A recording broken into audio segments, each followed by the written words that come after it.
did it again, Nez Nation. I mean, I think this guy might be my favorite guy in the Trump administration. Stephen Miller at the White House briefing today absolutely schools the entire media corps, specifically regarding what we've talked about for a long time, the big cover up of Biden's mental acuity over the past 4 abysmal years. You got to see this clip. It is phenomenal. He's a Gen X guy like me. This guy is becoming like, he's just one of the all-stars now. Also, JD Vance, I can't wait to share this with you, reaming CNN and then declaring some amazing proclamations on behalf of the president, United States, and really just giving a very thoughtful, insightful sort of representation of what we have as an agenda moving forward, talking about the Munich Security Conference as well, which I just can't wait to share with you. But first, holy mackerel. Kash Patel just got confirmed as new FBI director. In a very narrow vote in the Senate today, it was 51 to 49. Holy macadamia nut. Kash Patel gets confirmed. And I don't know about you, but I think Pencil Dick Schiff in handcuffs would truly heal this country. I'm so excited. Never tired of winning. Yeah. We're never tired of winning. No, no, no. Sorry. I'm just so excited. If you're as happy as I am, let me know in the comments down below. Who do you think Kash Patel should go after first? This is retribution time. As well as, remember the video I shared with you, Glenn Beck, promising that as soon as Kash Patel is confirmed, he will be releasing the Epstein client list. Holy macadamia nut. That is something we've all been waiting for. And I have a funny feeling, not only George Clooney, not only Obama, not only Bill Gates and Billy Slick Willie Clinton, but you, Pencil Dick Schiff. I have a feeling your little grimy, ratty, Sasquatching face has been buried deep in Epstein Island for some time to come, and it's all gonna come out soon. I can't wait. There's only a few confirmations I think that are left, but all the real kind of biggies: Secretary of Treasury Bessent, RFK Jr. for Director of Health and Human Services. We have Tulsi Gabbard confirmed for Director of National Intelligence, Sam Bondi for Attorney General, Pete Hegseth for Secretary of Defense, and a whole lot more. And it's just, I'm so excited, America. We won the mandate. We won. By the way, if you want to get original, made in the USA 100% Patriot Nez Nation merch, the link is in the pinned comment and in the description down below. Okay, our next clip. This is so phenomenal. This is an absolute civics lesson that Stephen Miller, Deputy White House Chief of Staff, gives to the entire media corps at the briefing room. Watch this. It's true that many of the people in this room for 4 years failed to cover the fact that Joe Biden was mentally incompetent and was not running the country. It is also true that many people in this room who have used this talking point that Elon is not elected fail to understand how government works. So I'm glad for the opportunity for a brief civics lesson. A president is elected by the whole American people. He's the only official in the entire government that is elected by the entire nation, right? Judges are appointed, members of Congress are elected at the district or state level, just one man. And the Constitution, Article 2, has a clause known as the vesting clause, and it says the executive power shall be vested in a president, singular.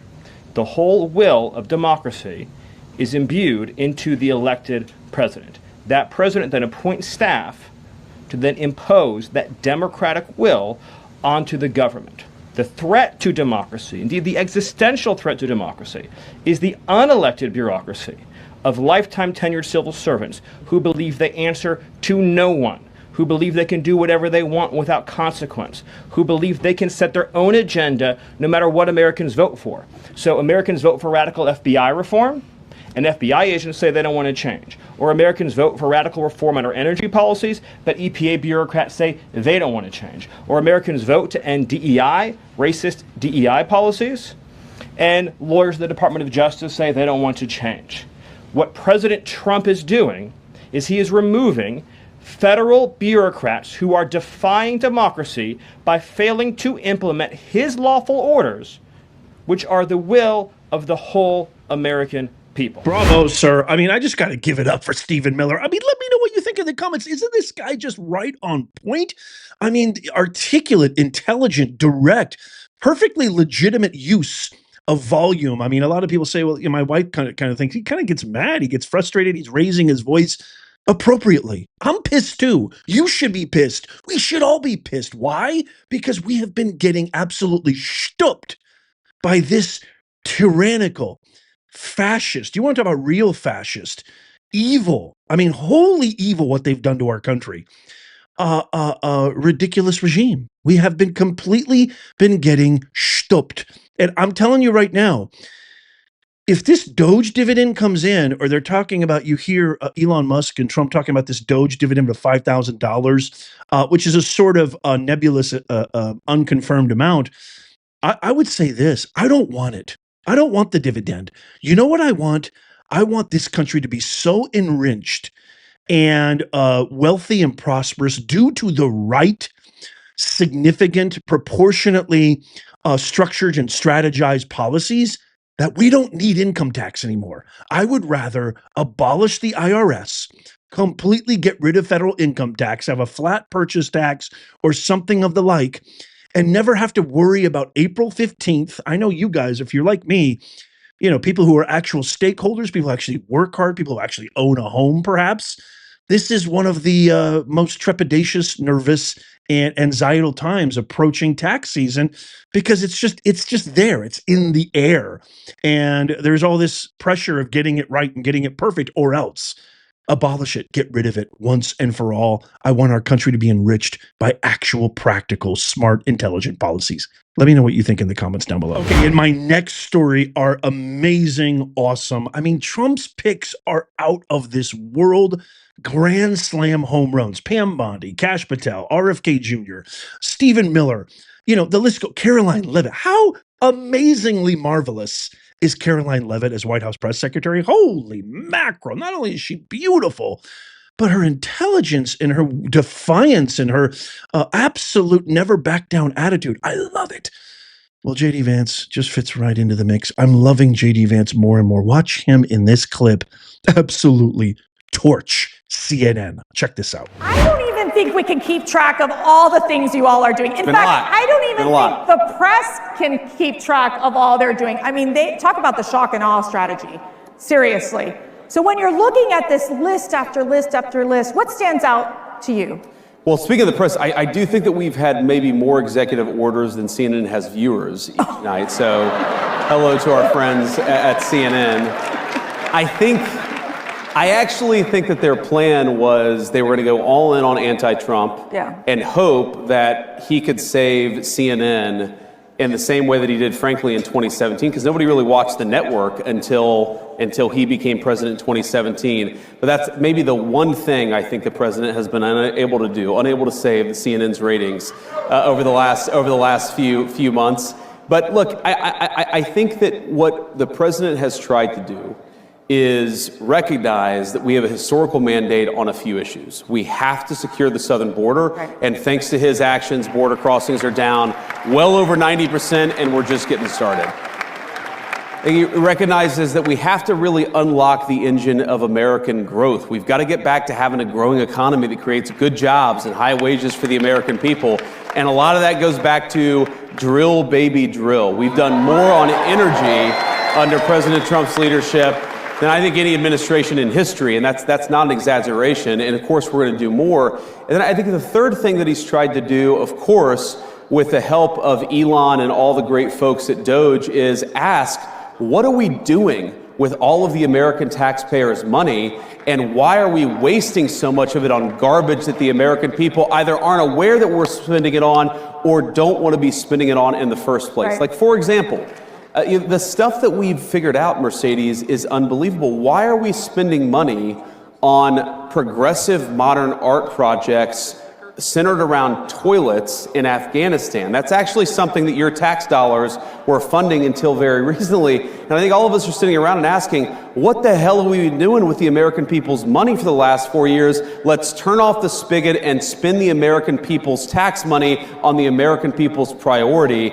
And that's, of course, been a big focus of the administration, too. That's the future 2028 president that you're listening to right there, my fellow Americans. This is just absolutely phenomenal. I love his energy. I love his dedication. I love his authenticity. Some of the posts that I've shared with him that he's posted on X, classic. You know, he's created so many viral moments. This is a really important clip because he kind of doubles down on what he said at the Munich Security Conference regarding Germany and their Orwellian totalitarianism policies when it comes to free speech. Check this out. Germany's entire defense is subsidized by the American taxpayer. There are thousands upon thousands of American troops in Germany today. Do you think that the American taxpayer is going to stand for that if you get thrown in jail in Germany for posting a mean tweet? Of course they're not, right? So the point that I try to make to our European friends, and I think that they're our friends, I believe that, I know President Trump does, is that friendship is based on shared values. You do not have shared values if you're jailing people for saying we should close down our border. You don't have shared values if you cancel elections because you don't like the result, and that happened in Romania. You do not have shared values if you're so afraid of your own people that you silence them and shut them up. So let's have shared values. Let's defend democracy. Let's have free expression, not just in the United States, but all over the Western world. That is the path to strong alliances in Europe. Boy, oh boy, high caliber people yield high caliber outcomes. This is like beyond a breath of fresh air. This is beyond a refreshing sea change of ideas, policies, attributions, and implementations. This is a revolution. This is the American Revolution 2.0, and the ripple effects of this are going to be felt all over the world. I hope you are ready for prosperity. I hope you are ready for your wallets to get fatter and fatter and fatter. I hope you are ready to feel safe and secure walking down metropolitan streets with your family, your loved ones again. I hope you are ready for a secure border, an end to world wars all over the entire globe, economic prosperity, respect, integrity, global geopolitical ethos. The list goes on and on. I am just so proud. I'm so happy. We won, and we won big. I can't wait to read your comments. Let me know what you think. Kash Patel, oh my goodness. I hope he goes after Schiff right away. You know, I'm going to keep you posted if he releases anything. This is your one-stop shop. This is the only place you need. If you love America, tap the thumbs up. Sign up for our free newsletter that's in the pinned comment, show notes, and description. Get your own made in the USA original Nez Nation merch in the pinned comment description down below. Check out these videos coming up on the screen right here just in case you missed them. Tap my face right there to subscribe and follow because it's free and your boy Nez loves you. I love you. God bless you and God bless the USA. I'll see you soon.